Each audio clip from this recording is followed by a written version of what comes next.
and welcome to episode 3 of Christian's Political Talks. I am your host, Christian Crouch, and today our special guest has worked as a high school teacher and with disadvantaged youths. Now he is currently running for the federal seat of Lindsay as the Greens candidate, Mr. Pieter-Joris Morssink. How are you today? Good, thank you, Christian. Thank you for having me today. No worries. So tell us a bit about yourself. All right. Well, currently I do work with disadvantaged children. I've worked in that sector in child protection for 16 years. I've probably provided care and support to almost 380 to 390 children. These are children that are deemed wards of the state or in care of the minister until they're 18. It's a sector in society. It's a welfare sector, social service sector, and it's one of the biggest expenditures in the federal budget. So it's a pretty important sector of society. I got into that in 2006. Prior to that, I was a tradesman, but I had a pretty severe accident, and that steered me into this career path, you could say. And that's sort of career-wise. But growing up, let me go back further in my history here. I guess in 1975 is when my parents decided to move to Mount Druitt, and back then it was a burgeoning suburb, and we moved into Housing Commission House, and it was brand new. And a lot of the families at the time were just normal working class, blue collar families, just having a go. And it was deemed, or was not deemed, but it was just normal, just growing up in Houso. So we had to start off okay. A lot of families over the years, marriages break up and all that stuff, and mum ended up bringing up 4 kids on her own. Like many mothers have done it hard, and I, brought up in a really strict family, you could say. And my mum, she taught me who I am, that's for sure. So, look, life wasn't easy. I went to Bidwell School from kindergarten to year 10, the Bidwell Public and Bidwell High School. And, lots of sacrifices. We weren't rich at all, so there was a lot of things we went without. So getting up out into life, and I realised that life has comes down to choice. You make choices for yourself to live a life that's livable. Live a life that's happy, to be happy in. And so I learned that at a young age, and I realised I had a few choices to make in life, and not go down a different path. And so ended up moving out of. I got a trade certificate and all that stuff. I did a traineeship early on when I left school. Then I did an apprenticeship, and when I became a tradesman, off I went into the world. And I was about 23 years of age, and I was a foreman of a furniture factory. So I was really trying to prove to the world that I'm Peter, I'm fair income, and I'm going to have a go here. And I'm going to succeed in life, because growing up in Western Sydney, there wasn't much, you know what I mean? So I tried to make my mark on the world like anyone else would have, So, and that's a few years after that, I was 25, I had a pretty bad accident, and that's where it steered me away from that. And so that's a bit about me, I guess, mate. That's a bit of an introduction there. Yes, so I work in the education sector myself, so we can both relate to how important it is to society, I suppose. Like, you've worked as a high school teacher and disadvantaged youths, so you've seen a bit of everything when it comes to looking after children, the innocents. And I work in early childhood, so I look after pretty much the babies of society. So we both know what it's like to have to, and put up with, especially if a bad government is in office, it can really go down the chute, really. Yeah. So exactly. So why did you join the Greens Party? Okay, well, good question, Christian. Thank you. Look, I've got a real strong union background, being a tradesman and whatnot. I was very unionised. I got unionised when I was 15 years of age, and I even was elected into a committee of management for a particular union in 1996. It was a 4-year term, and I was very, let's say, advocated for workers' rights. And so of course I had a bit of a Labour background back in those days, and I over the years, I just had all these ideas and thoughts that related to what Greens do. And I guess the last 10 years, I was very heavily into politics, like heavily involved in politics during the 2000s, and with a particular party. And I decided to take a bit of a step to the left, and I became a dad at age 39. And so 10 years, I just hung my hat, you could say, and I thought, nah. But these ideas of, let's say, sustainability and, the free dental and mental that the Greens are advocating for, free education. Now, free education for unis and TAFE and all that. So that's something that goes back to Labor when Gough Whitlam was Prime Minister between 72 and 75. Now, I believe in that. Universal education, free, should be free for all. Yes. So Greens have that, I know it's a Labor thing. I've got to, respect given where respect's due, So that was taken away by the Fraser government. And they superseded, or took control of the political system back in 75. Anyway, so look, all these ideas culminate to what I am today, but it relates more to Greens. You know what I mean? I believe in what they stand for. I believe what they advocate for, and I certainly believe in taxing the big end of town, and that way we can actually have a better society for those who are disadvantaged, those who are retired, free dental and mental health care under Medicare. I'm focusing on retiring.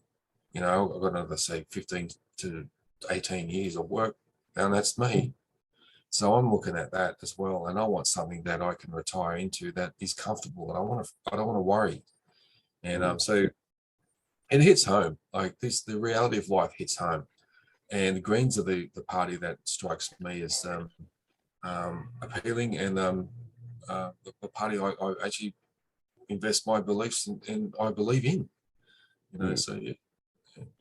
Yes, well, it's no secret that people know I'm a member of the Labour Party, but I happily have supported the Greens. I like many of their policies myself, and when I plan on voting in the upcoming federal election, I plan on putting the Greens as my number 2 preference. So, Yep. yeah, so at least you're high up there. Thank you. Yeah, likewise. Look, I'm not going to go into preferences or anything like that, but definitely when I cast my vote, Labor will be up there number 2. So yes, without a doubt. So how did you become the Greens candidate for Lindsay? Just in a very short amount of time, it was just luck, I guess. Last year I joined a live podcast or a live Facebook viewing of storytelling, honesty in storytelling by Lydia Thorpe. And I've been following the Greens on Facebook. I still follow several Labor politicians on Facebook as well. I'm influenced by all sorts of politics, and I like progressive and practical politics, So anyway, so I was part of this live broadcast of Lydia Thorpe, and that started to,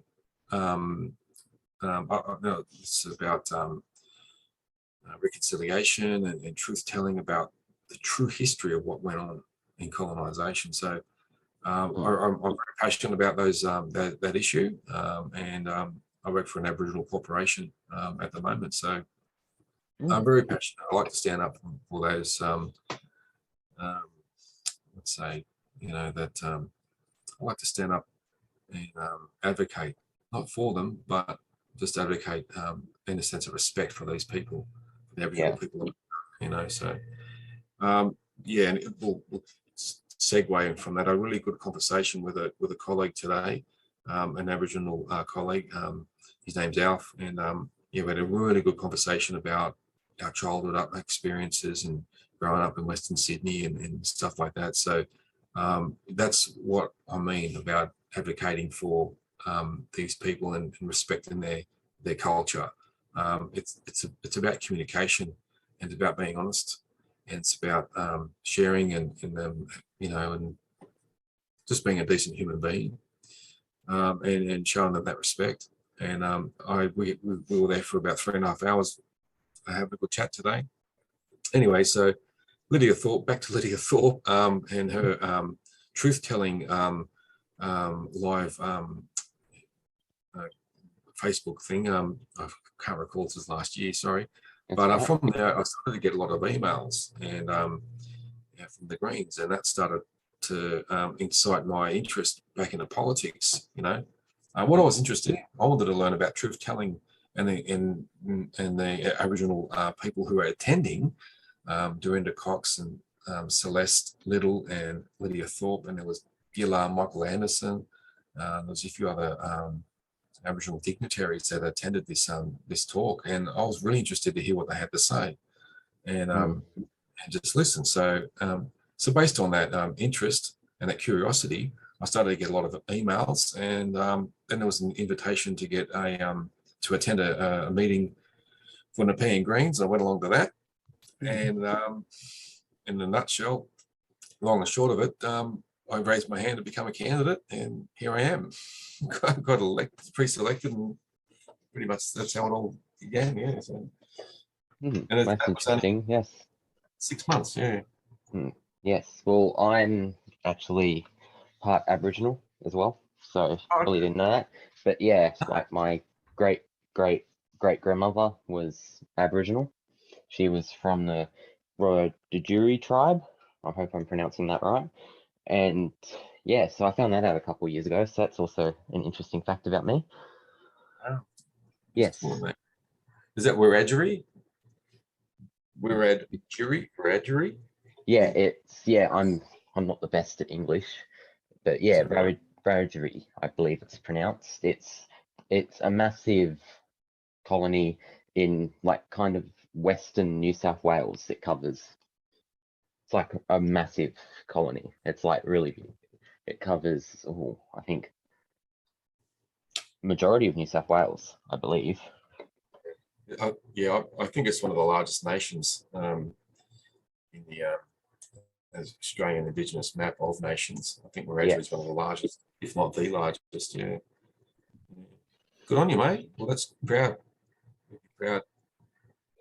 Yeah. So, have you met any other Greens politicians so far? David Shoebridge and Adam Bant, I met at a gathering at Blacktown. It was a Kurdish community gathering, and it was kind of like a presentation for all the new candidates of Western Sydney. There was a Greenway candidate, Chifley candidate, and myself, the Lindsay candidate, at this gathering, and yeah, that's where we met. Yeah, so David Shoebridge is running as the #1 on the Greens ticket for the Senate in New South Wales. Is that correct? He's indeed, yes. Yes. So if you're a Greens fan, vote 1 for him on the massive long white paper when voting comes. That's and true. Me personally, I'll put #2 for the Greens. But yes, anyway, besides from all the preferencing stuff, so what would be your main policies if you got into Parliament? Like, so what would you like to implement? I guess, look, being a former TAFE student and a university student, I would want to advocate for free education. That's definitely a passion for me. I went to Western Sydney, or University of Western Sydney, is what it was called at the time. I went to Mount Druitt TAFE. I also went to Granville TAFE and Lidcombe TAFE over the years, and so got been a tradie and whatnot, and having a really good experience learning in TAFE and university. That's my first policy that, or First Greens policy that I will uphold. The next one will be free dental and mental and healthcare under Medicare.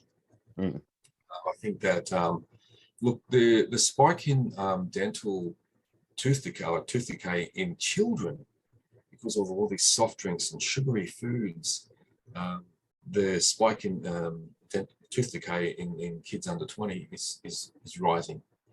And the kids who are 20 to 25 are getting veneers. Like, that was unheard of when I was in my 20s. I'm 50 and I've only got one filling. So some 25-year-olds have veneers and like 4 or 5 fillings, So that's important. We're starting to learn now that sugar is highly addictive. There's a lot of sugary foods out there that, unfortunately, it's not a good thing. So there's a lot of diabetes that comes from that.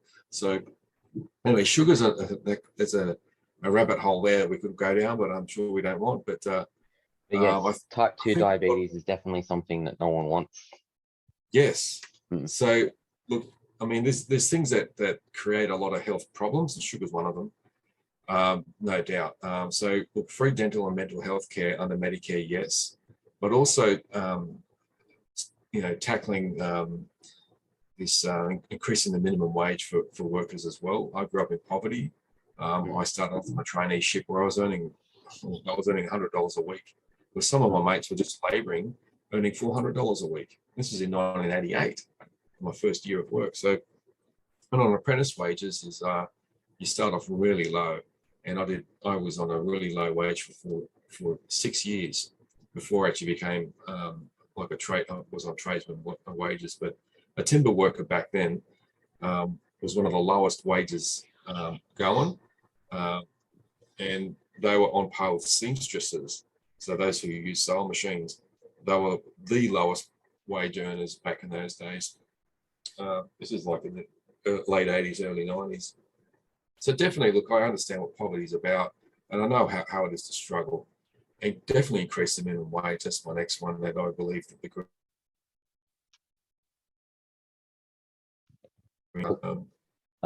Replacing cut out there a bit. Oh, yes. Sorry, mate. That's all right. So can you just repeat the last sentence? I think I said increasing the minimum wage. Yes, yeah, that's Yeah, where we cut off. Yeah, like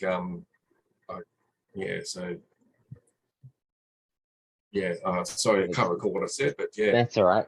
Yeah, so yeah, we definitely need to improve the minimum on payment for jobs. That's definitely I think I will advocate for as well, especially alongside free dental and mental care. I believe dental and mental health should be added to Medicare. I'm an advocate for that. And I also believe in, well, more accessible childcare, as I am a childcare worker myself, more public-owned childcare and cheaper childcare. Or you guys are also advocating for free childcare. Yes. So exactly. that is, yes, so that's definitely, it's all good policies. So, so how is campaigning so far? So far, look, I work full time, so I've got to fit it in somehow. What I'm doing is getting up at 5 o'clock in the morning and going to Penrith Station and handing out some flyers to people catching trains. I do that for about an hour, then I pack up and I catch a train to go to work myself. So far, that's a bit of what I'm doing. There's, we've got a campaign director, that's campaign advisor, sorry, that, directs Facebook and Instagram and all that stuff. So, yeah, we're trying to be present as much as we can. So the 2 weeks leading up to the election would be a bit more intense, of course, but we'll get there. We'll see how that goes. So, yeah. Well, yes, so pre-poll starts on the 9th of May and the election day itself is the 21st of May. So that's all been announced. So I'm sure you'll be really busy once pre-poll hits. Yep. So all candidates usually go around to every pre-poll location to go and help out the volunteers to their parties. So it'll be very busy for those 2 weeks, definitely, for Indeed. sure. Yep. So oh, sorry. Oh, you're right. That's okay. I was just gonna ask. So why should Lindsay vote for you? Okay, that's a really good question. Look, it's look, we know it's dominated by Liberal and Labor. It's a marginal seat.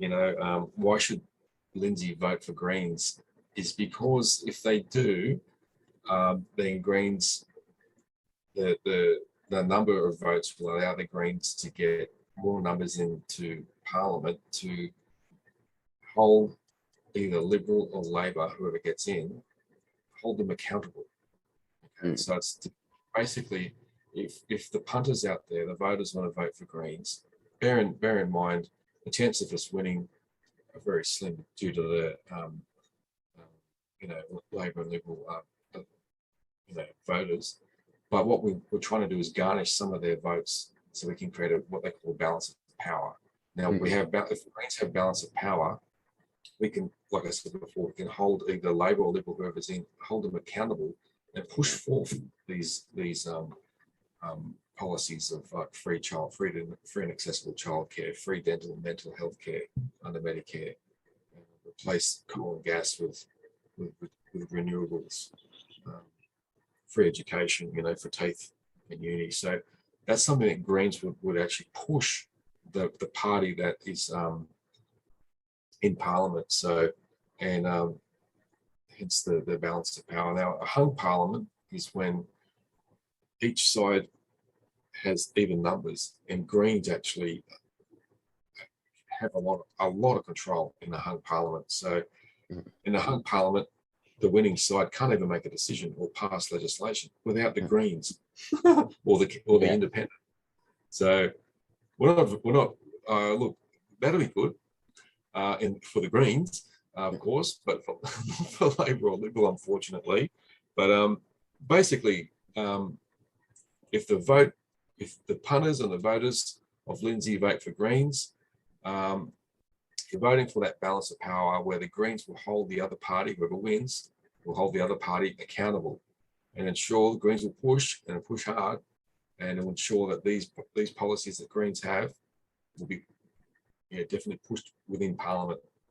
So to get that party to legislate them. So yeah. Well, yes, they're definitely talking about keeping politicians to account. There definitely should be a federal anti-corruption commission. That's definitely something that is needed in federal politics. Because in the latest bill that the Liberals, well, the budget, I should say, the Liberals announced, they put in $0 for a federal ICAC. So that's right. The Liberals have clearly stated that they have no intention of putting a federal ICAC into place. So yes, yeah. But I believe that if any parties are going to put a federal ICAC in place, it will be Labor and or the Greens. Yes, I do believe that too. Yeah, look, on a state level, you probably know this. It was David Shoebridge, who we mentioned before. He pushed for the ICAC on the state level, and look, I'm not naming any names here, but what happened to the Deputy and the Premier of New South Wales when ICAC started to interview? Things went, things were investigated, people were questioned, and then Premier and Deputy Premier resigned. So that's how strong ICAC is. The actual outcome, I haven't heard or any, I haven't seen any news on that. But definitely worthwhile doing. Yeah, so look, the amount of corruption that's in play at the moment, I don't want to get caught up in all this money's going here or there. We all know what's going on. We all see in the news what's going on. And we see the country's in deficit by so much. It's not, look, all you have to go is crikey.com or guardian.com and read these news outlets other than something that's right-wing based. And and see the numbers there that have been put up about the deficit since the Liberals came to power, since they've been in power for the last 8 years.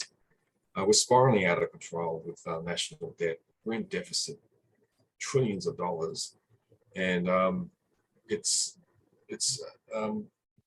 and all this pork barreling that goes along with it, and funding, subsidising money rather for mining companies, and basically just destroying the earth.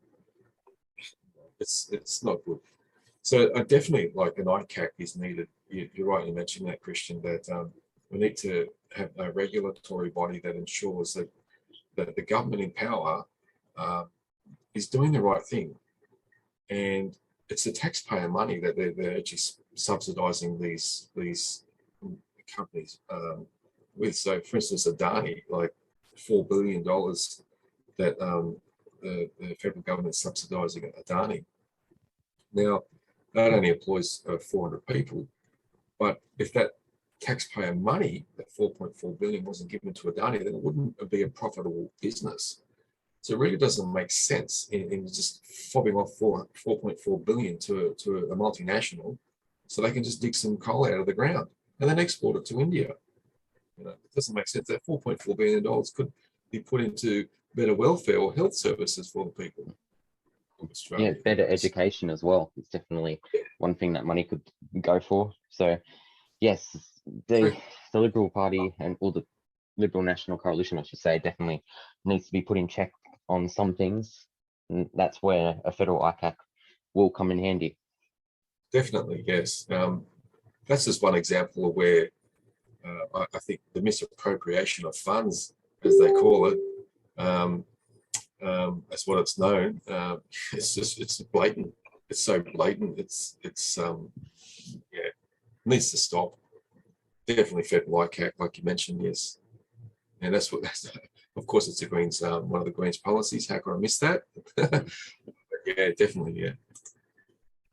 So So, do you have anything to say to the other 3 candidates, well, currently 3 at the moment, running for the seat of Lindsay?